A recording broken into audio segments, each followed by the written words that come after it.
नमस्कार मैत्रिणींनो, रंजना किचनमध्ये अगदी मनापासून स्वागत आहे। मैत्रिणींनो, आज आपल्याला अशी छान भन्नाट रेसिपी बनवायची आहे। ती आहे भिजवलेल्या शेंगदाण्यापासून। शेंगदाणे याच्याकरता भिजवले आहेत का आपल्याला ओल्या शेंगदाण्याची जशी चव येणार रेसिपीला, तशीच चव ह्या रेसिपीला येणार आहे, म्हणून शेंगदाणे भिजून घेतलेले आहे। शेंगदाण्याचे अनेक प्रकारे आपण रेसिपी बनवतो, चिक्की बनवतो किंवा आणखीनही भेळीमध्ये टाकतो, चिवड्यामध्ये टाकतो, असे अनेक प्रकारचे खारे शेंगदाणे करतो। पण आपल्याला ही वेगळी रेसिपी बनवायची आहे। 2 तास फक्त भिजवून ठेवलेले आहेत आणि शेंगदाणे भाजून मग भिजवलेले आहे 2 तास। भाजून भिजवल्यामुळे त्याची चव एकदम अप्रतिम येते। आता पुढे पाहू रेसिपीला काय लागणार आहे। अशा 4-5-6 लसणाच्या कांड्या आणि मिरच्या 5-6, जिरं 1 चमचा, ओवा अर्धा चमचा। हे सगळं आपल्याला वाटून घ्यायचं आहे आणि चवीनुसार थोडंसं मीठ घालायचं आहे। आपल्याला नंतरसुद्धा थोडं मीठ घालायचं आहे। आधी फक्त वाटण्यापुरतं आपल्याला मीठ घालायचं आहे। मीठ याच्यासाठी घालायचं आहे, आपण वाटताना एकत्र सगळे करून वाटणार आहे, म्हणजे मिठाने चांगली त्याच्यात चव येते। आता सगळे भिजवलेले शेंगदाणे त्या मिक्सरच्या भांड्यात घालून घ्यायचं आहे आणि त्याचं पाणीसुद्धा आपल्याला वापरायचं आहे, ते फेकून द्यायचं नाही। शेंगदाण्यामध्ये छान प्रोटीन आपल्याला मिळतं त्याच्यापासून। शेंगदाणा तेलही खायला खूप चांगलं असतं। आता छान आपण पेस्ट करून घेऊ बारीक। अजिबात मोठी अशी अचकचरी पेस्ट करायची नाही, एकदम बारीक पेस्ट करून घ्यायची आहे शेंगदाण्याची। आणि सगळं आपण मिरच्या वगैरे टाकले त्याच्यात। आता ते बाजूला ठेवून घेऊ आणि 2 बटाटे घेऊ। 2 बटाटे छान सोलून घ्यायचे आहेत आपल्याला। बटाट्याने त्या रेसिपीला चांगलीच चव येते आणि ही रेसिपी तुम्ही कशाही बरोबर खाऊ शकता, अशी रेसिपी बनणार आहे। कधी तुम्ही पाहिली नसेल अशी रेसिपी आहे, आणि पाहिली असेल तर मला कमेंटमध्ये जरूर कळवा का ही रेसिपी कशी वाटली आणि तुम्ही कशी करता। आता आपल्याला छान स्लाइस करून घ्यायचे आहेत, पातळ पातळ। बटाटे सोलून घेतलेत आणि स्लाइस करून घेतलेत, असे एवढे स्लाइस करायचे। छोटे बटाटे याच्यासाठी घेतले का त्याच्या स्लाइस छान दिसतात आपण कटिंग केल्यानंतर। आता कढई ठेवलेली आहे, त्याच्यात थोडंसंच तेल घातलेलं आहे, 1 चमचाभर म्हणजे टीस्पून। जास्त तेल वापरायचं नाही आपल्याला ह्या रेसिपीला, कारण शेंगदाण्यामध्ये तेल असतंच। आता जिरं घातलेलं आहे, छान तडतडलेलं आहे, आणि आता आपण हिंगही घालून घ्यायचं आहे। मोहरीही घातलेली आहे, तीसुद्धा अगदी तडतडलेली आहे, आणि फ्रेश असा हिरवागार कढीपत्ता घालून घेतलेला आहे। आता कोथिंबीर थोडी घातलेली आहे चिरून, तीसुद्धा तेलात परतल्यानंतर तिचा स्वाद अप्रतिमच येतो आणि हिरवीगार अशी कोथिंबीर राहते।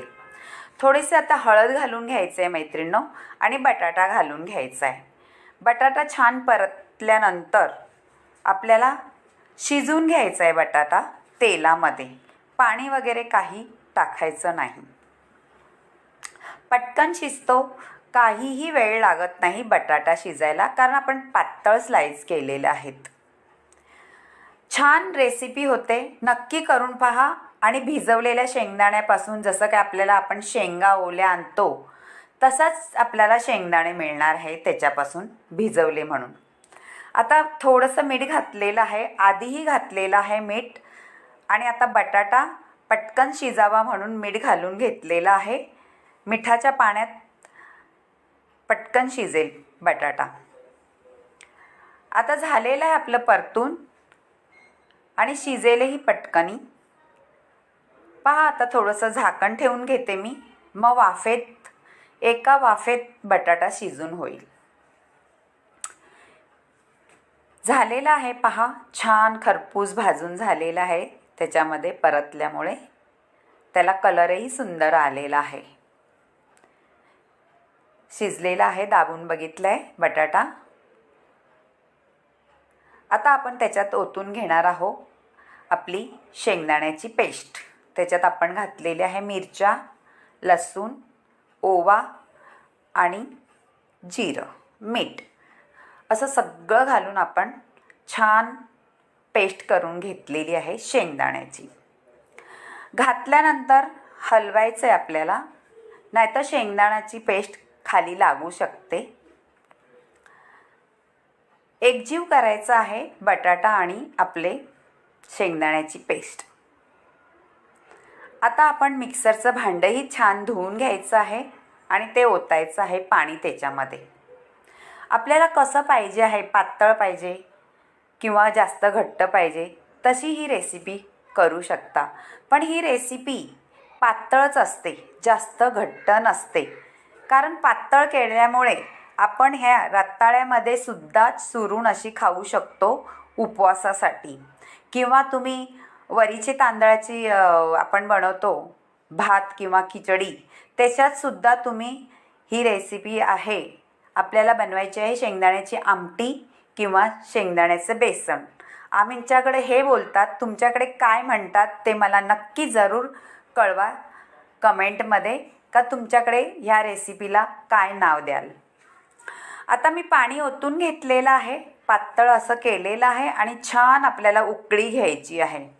उकळी घेतल्याने त्याचा दाटसरपणा येईल, त्याला घट्ट होईल. जेवढं पातळ आहे तेवढं पातळ राहणार नाही आणि छान घट्ट होईल. ते जास्त शिजवायची गरज नाही, कारण आपला बटाटा तर शिजलेलाच आहे आणि शेंगदाणे तर काय पटकनच शिजतात. 2 उकळी आली का आपण गॅस बंद करून छान आपल्याला कशाही बरोबर ही खाऊ शकता. चपाती बरोबर खा, भाकरी बरोबर खा, भातासोबतही खाऊ शकता. आणि ही आमटी तुम्ही उपवासाला कशी करायची ते तुम्हाला सांगते. तुम्ही ह्याच्यामध्ये ओवा नाही टाकायचा, हळद नाही घालायची ज्यांना चालत नसेल त्यांना, कारण ओवा आणि हळद आपल्याला उपवासाला चालत नाही.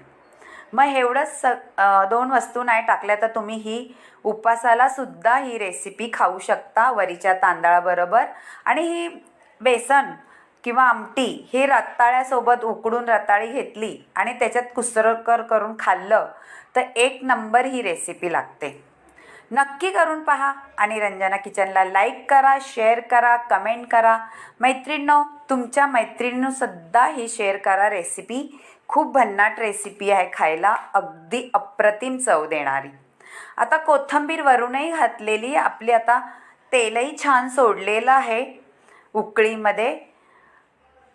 पहा भारीच. आणि ही रेसिपी तुम्हाला अशी जास्त लाल वगैरे दिसणार नाही, पांढरीच किंवा पिवळी दिसणार, कारण आपल्याला लाल पदार्थ ह्याच्यात घातलाच नाही आहे. वाढून घेतलेले पहा मैत्रिणींनो, किती सुंदर कलरसुद्धा आलेला आहे आणि छान दाटसरसुद्धा झालेली आहे. नक्की करून पहा आणि तुम्हाला आवडली असली तर रंजना किचनला लाईक करा, शेअर करा, कमेंट करायला विसरू नका मैत्रिणींनो. आणि सबस्क्राईब करा, बाजूला बेल बटन दाबलेलं आहे. ज्यांनी सबस्क्राईब केलं नसेल त्यांनी नक्की सबस्क्राईब करा, तुम्हाला जर ही रेसिपी आवडत असल्या तर.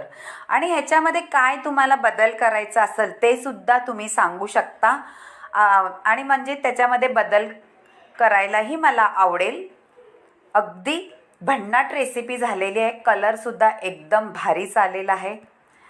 आता आपण वाढून घेतलेलाच आहे छान. आता भाताबरोबर तर अप्रतिम लागतेच, पण भाकरीसोबत चुरून 1 नंबरच लागते. आमच्या इकडे चुरूनही खातात आणि भाताबरोबर खातात. आणि उपवासाला ही आमटी वरीच्या तांदळाबरोबर किंवा रताळ्याबरोबर खाता. तुम्ही करून पहा आणि तुम्हाला कशाबरोबर आवडली हे नक्की कळवा. बाय मैत्रिणींनो, आता नक्कीच भेटूया दुसऱ्या रेसिपीत. अशी भन्नाट रेसिपी झालेली आहे. बाय.